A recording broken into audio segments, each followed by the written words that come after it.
So my name is Nicole Battle. I'm the CEO of Govans Ecumenical Development Corporation, which is known as GEDCO. We've been around for 34 years. We are about to celebrate our 35th anniversary come November. And we essentially provide housing and supportive services to older adults, as well as people who have experienced homelessness. We provide emergency services to residents in the community, which includes financial assistance for eviction prevention, utility assistance, prescription assistance. We also have a food pantry. We have a relationship with the Mayor's Office of Employment Development, so we provide employment assistance through that partnership. We have a computer lab, and then we're an overall community resource, which is the reason why we are called GEDCO's Community Hub. In addition to that, we also do real estate development. We are the master developer of Stadium Place, and we often partner with other for-profit developers to co-develop affordable housing or provide supportive services. Are there any projects that you would like to highlight as, really massive successes for GEDCO or? Sure. So we have one parcel left at Stadium Place, which is the former Memorial Stadium site where the Orioles and the Colts used to play. And we have been developing that site since 2000. And so we have, it's 30 plus acres, and it's housing for older adults, no matter their income or their background. We have a partnership with the Y of Central Maryland, who has also developed on that site. The field where the Orioles and the Colts used to play has been preserved, so it is a community asset that's used by the community almost 365 days of the year because it's AstroTurf. We also have a couple of partners that have joined us. There's Gilchrist, who have moved their hospice center to our site at Stadium Place. Trying to think of who else. We have a short-term and long-term care facility with Stadium Place Rehab. And we also have a mixed income building that we completed with commercial development in 2021, which has 30,000 square feet of retail and office space, and then the rest is housing. Okay, so GEDCO also is in development. Yes, so that's really kind of how we started. In the mid 80s, the 7 pastors who created us really did so in an effort to address a need. And that need was affordable housing for older adults within their congregations and the community. And so these pastors who were Presbyterian, Baptist, Lutheran, Catholic, they saw like the need, they purchased property and they redeveloped it by just getting partners from their congregations. And, we have a couple of our communities that are 30 plus, 40, probably at this point, 40 years old. Epiphany House, which is located at 5610 York Road. And then we have Ascension Homes, which we had the opportunity to fully renovate last year and move the residents back into the community. And that's housing for people with intellectual disabilities. It's 3 group homes, 20 units. That was one of our original buildings. So when it comes to development, what do you feel like is something that goes unsaid or undersaid? So affordable housing, development for housing that's affordable, because I'm trying to change the term from affordable housing to housing that's affordable, because all housing should be affordable and it doesn't matter what your income is. It's hard. There are often many sources of funding that people don't realize, and they think, oh, you're having multiple sources of funding because you want multiple sources of funding, which is not the case.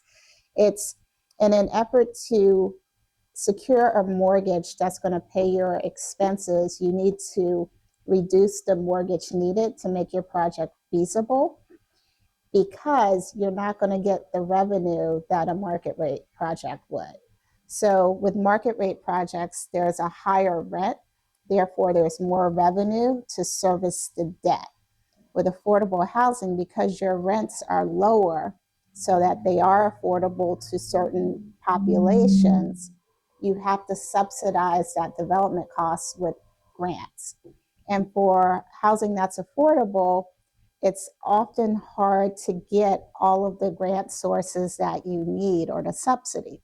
So that's why a lot of projects have a lot of sources, because you have to apply to many sources to really kind of, you know, get the amount of money that you need to support your project, and also require a smaller mortgage that your rents can actually um, accommodate or address. What place does policy advocacy and advocacy in general play, specifically when it comes to organizations like GEDCO that do development, but also work, with populations that are in need? What does that look like? So, I mean, policy is important. You know, the obvious is funding. I mean, in order to do the work that we do, all nonprofits or community based organizations, we need funding. We're not selling widgets. We're often providing a service to those in the community. Therefore, because we're not selling widgets, we need to be really diverse in the services that we provide, and try to also make sure that we are including services that we can get fees for. The advocacy piece is helpful in helping us, just like a real estate development project for housing that's affordable, helping us subsidize the operations, reducing the financial burden as we're continuing to fundraise from other sources, which could be our partners or individuals or foundations. So advocacy is very important in helping organizations with capacity, as well as advocacy for funding for for money needed for our projects. In addition to that, there's just certain needs that we see in the community that advocacy helps a lot. We had the issue with the federal government um, deciding that they did not want to fund the SNAP benefits. As a result of that, you needed the advocacy piece to really advocate to your congressmen, to your senators, both from the federal level and the state level, to, hey, say we need to make sure that this does not happen, that the SNAP benefits are not cut off. And in the meantime, while they're trying to decide from a federal level what they're going to do, we need to make sure that we are serving people and no one goes hungry. So that is an example. Then there's also the example of just the ease of evictions that occur in the state of Maryland. Having an advocacy arm to really tell the story, which is really what the advocacy piece is, that helps us all. It's really gathering all your friends who are really doing the work and being able to tell the story to people who have the ability to make an impact and make changes from a policy level. In 2023, in an effort to preserve affordable housing in the community and within our portfolio, we started a management company. And this management company only manages Gallagher, Hartford, Epiphany, and Micah. And for us, those were the most difficult communities in our portfolio. And we just did not have success with a property manager that shared our mission that could help us manage these communities. So in 2023, and it was something that we weren't planning to do, nor did we really want to do, but in an effort to preserve affordable housing, which is, as we all know, the biggest challenge in not just our city, but nationally, we took over the management of these properties. I'm happy to say, even though it's a difficult job, we have seen much improvement in the condition of our properties, the coordination between ownership, service coordination, and the management team. It's an upward battle. For organizations like ours, small organizations that have smaller buildings, which are like 40 units or less, we're going to see more of them having to take over the management of those properties because of the fact that our larger management partners are no longer managing smaller communities. It's going to be a challenge, and if anything, if I could advocate for us as small developers, but also small property managers who we're self-managing our communities, just more grace from the state level. And a lot of us are getting state funds from Maryland DHCD. We're going to need a lot of grace and a lot of understanding, because we're all having to move into this space that we weren't planning to, and it's hard. It's hard to manage smaller portfolios, but it is something that's in our mission where we don't see ourselves as really having a choice. So we only manage these 4 properties. We do not take on the management role for anyone else, nor are we trying to expand our portfolio from these 4 properties, which is 133 units. So, but we do that. So what made those 4 specific communities challenging? Like what was like? So they're older. Epiphany House is one of the properties we developed in 1985. So it's an older building. 2 of the other properties, Hartford House and Micah House, are single room occupancy buildings, SROs, which have shared kitchens and shared bathrooms. And when they were originally developed, they were sober housing. They have 4 people who have experienced homelessness. Over the last 10 years, we became Housing First, and just the model, or the SRO model, just wasn't really conducive to that program. But they're all older properties, and there's been a lot of wear and tear. And as I shared earlier about the affordable housing, or housing that affordable piece, when you are housing people who have experienced homelessness, they don't have much income. And if you're looking at older properties, you're not going to generate enough revenue to keep up with the operations, let alone the capital improvements and the wear and tear that's needed on these properties. As a result, you're applying for grants constantly so that you can keep up with the capital improvements needed so that you can continue to preserve affordable and decent housing and safe housing for the people that you're serving. So those were our difficult properties. Epiphany House, because it's old. Micah and Hartford House, same thing. Gallagher Mansion, which is an old historic property. All the housing that I mentioned that we're managing also has a supportive services component. And most of the people that we're serving within these 4 communities have some sort of special need. So it's a little difficult, but that's our mission. It's not like we have a choice in addressing those needs and making sure that we preserve that supportive housing that is a huge need in our community. Are those supportive services attached to the building? They are. So GEDCO provides supportive services. That's part of every development that we are a part of, either ourselves or partner with people. We provide the supportive services. And that comes out of your budget?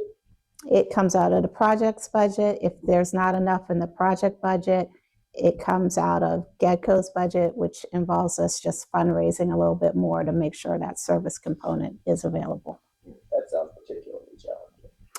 It can be, but you have a lot of people who don't, especially if they've experienced homelessness or chronic homelessness, they don't know how to go from living on the street to living in their own apartment or their own unit without just a little bit of assistance to help them transition.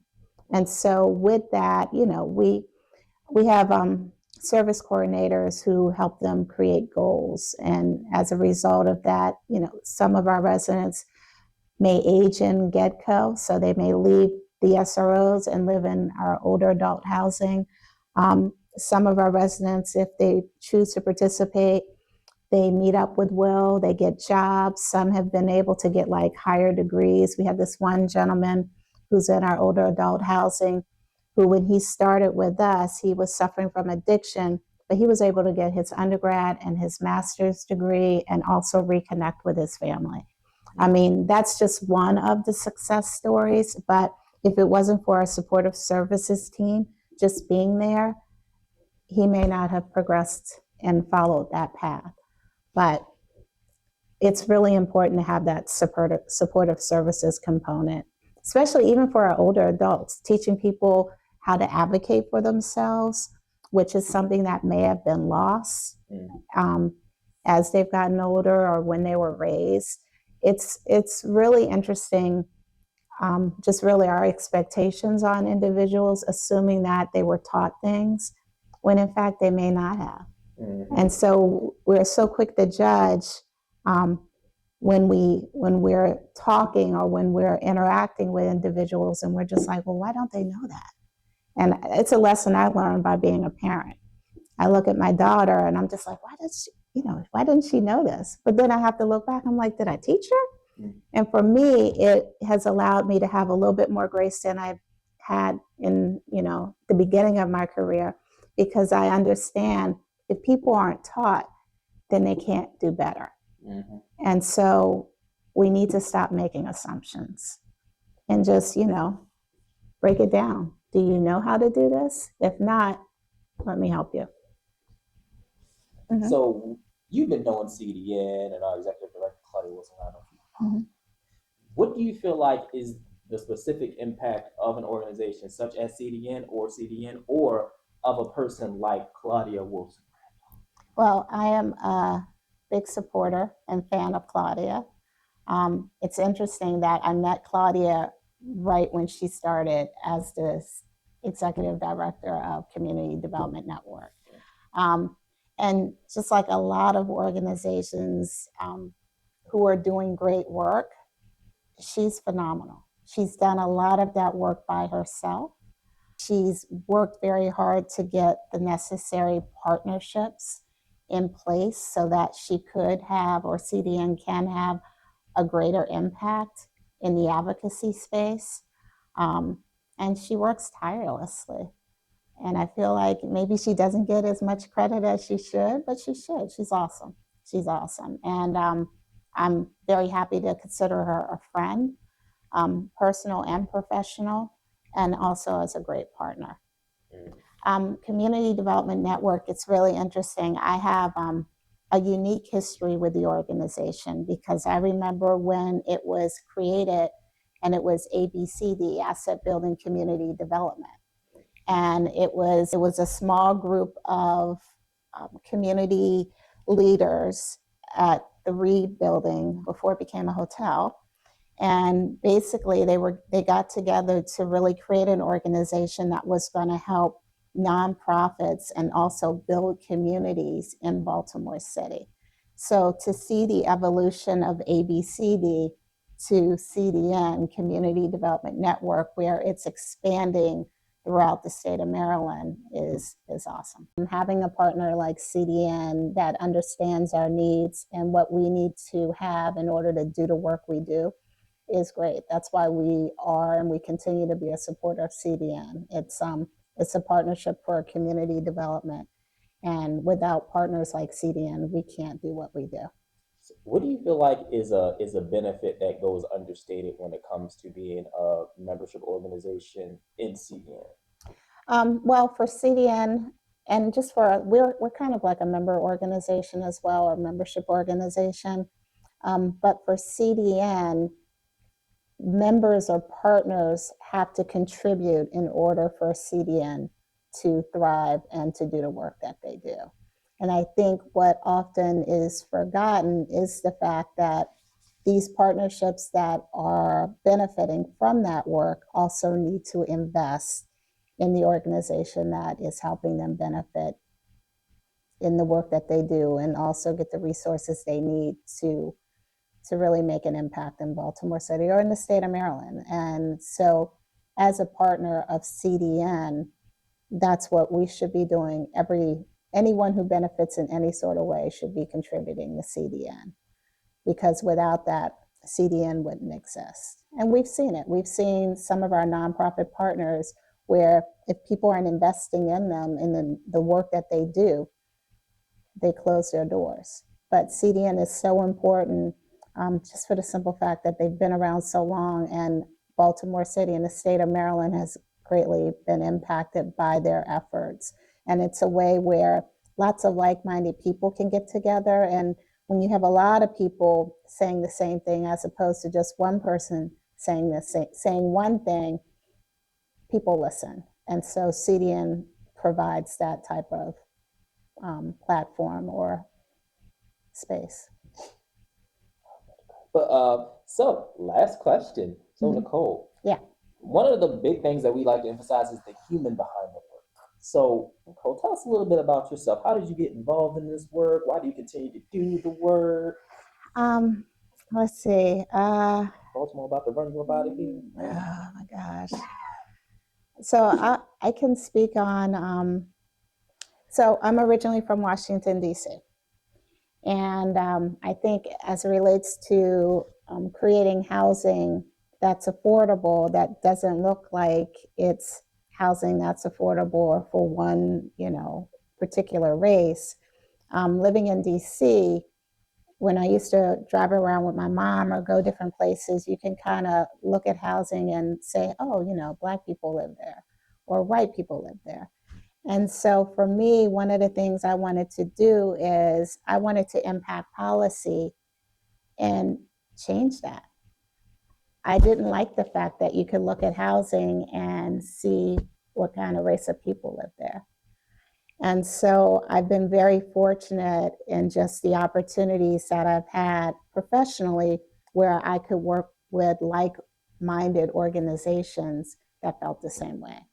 And so, with every project that we develop or every community that we develop, you should not be able to say, oh, that's a place where, poor people live, or that's a place where white people live, or that's a place where Black people live. What we create is decent, affordable housing that is safe and secure, and that's a beautiful place for people to thrive. So if you ever get an opportunity to go to Stadium Place, you'll see that. Same with Epiphany House or Ascension Homes. That's our goal. Um, so here, I got here because a wonderful man by the name of Reverend Jack Sharp, who was the founder of GEDCO. And if there was anybody who had like first class or just immediate ticket to going to heaven, it would have been Jack. He was amazing in his ability to just really convince people that our our job on earth is really to help our neighbor. Um, that's our purpose, to help somebody else. And so it was his influence that really attracted me to GEDCO because, this small nonprofit had won the development rights for the former Memorial Stadium site, which was unimaginable to a lot of politicians and larger developers who were working in Baltimore at that time. But he believed, he believed that we can do it. He believed we were doing the right thing. And so we got the site, and 27 years later, we're trying to finish it up. Um, and then also he just was amazing in the sense that he believed if you're doing God's work, everything will work out. He was probably one of the most positive people I've ever met. And he is definitely the reason I came back to GEDCO. It was his vision and the mission of the organization itself that kept me connected when I left and worked for Penrose and then came back. And, again, I had the um, opportunity and the blessing to actually be asked to serve as the CEO of GEDCO, and have been here for a little over 12 years. Okay. Any final words that you want to give? Any budding, aspiring developers or community activists, enthusiasts? Let's see. If you want to be an affordable housing developer, it's not for the faint of heart. Um, you have to be focused on mission. It's not a get rich quick scheme. If you're fortunate enough to figure out what your purpose is, then that's like the biggest blessing of them all. And I was very fortunate to figure out what my purpose was early on. And, every day I go to work, it's not that, it's all roses and rainbows and unicorns. However, each day I leave, I know I help somebody.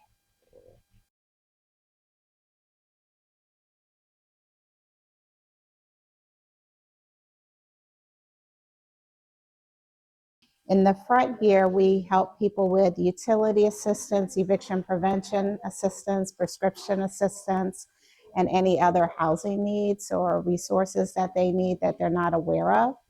And in the back, we have our food pantry, and then that's where people go to get food. People are allowed to, within the community, within the 4 zip codes that we serve, or even outside, because we don't turn people down for food, they're allowed to come to us like once a month. Ms. Maureen, can you share with these gentlemen about our financial assistance program? My name's Marion Marbury, and I am a volunteer with the CARES program. So we offer up to $200 with utility assistance for people who have a turn off or have lost their power. And we offer up to $300 for people with who have an eviction notice. And both of those are contingent on them being able to pay whatever the balance is. The important thing that we also do is just let people know what other resources they might have, since we usually have a pretty good handle on other possibilities. So is there a limit of how many times they can come per month or per year? Yeah, it's once a year. Once a year. Okay. So what are some of the other resources that are available if they come in, they are looking for utility assistance? What are some other programs? Depending on their zip code, they might be eligible for the Assistance Center of Towson Churches. They serve 3 of the same zip codes that we do, and they just do eviction prevention. They don't do utility assistance. There's the Franciscan Center. For utilities, probably the big funder is Fuel Fund of Maryland. And we help people. We have a flyer that we give them on how to apply to Fuel Fund. We make sure that they've applied to the Office of Home Energy Programs, which is a state-funded program that is based on income. They're looking for help with rent. They need to bring an eviction notice, and they need to bring their utility bill and picture ID, and that's what they need. So Marion was honored at our Thanksgiving tribute on November 19th for being an amazing volunteer, as well as supporter of everything that we do at GEDCO, particularly with the financial assistance program and CARES. So we're super grateful. Thank you so much for your service. When people come in, they sign in. So we are now electronic, which is something that it took decades for us to get to, but now people come in and they basically tell you what they need. And it also allows us just to collect information because there are many grants that really fund this program. It is not a program where we ask anyone for any resource. So everything we give through CARES, the food, the utility assistance, it's all free. So they come in, they usually are helped here, or they can go into this little conference room. They stay here, they get coffee while they're waiting for assistance. They come through. We'll go this way.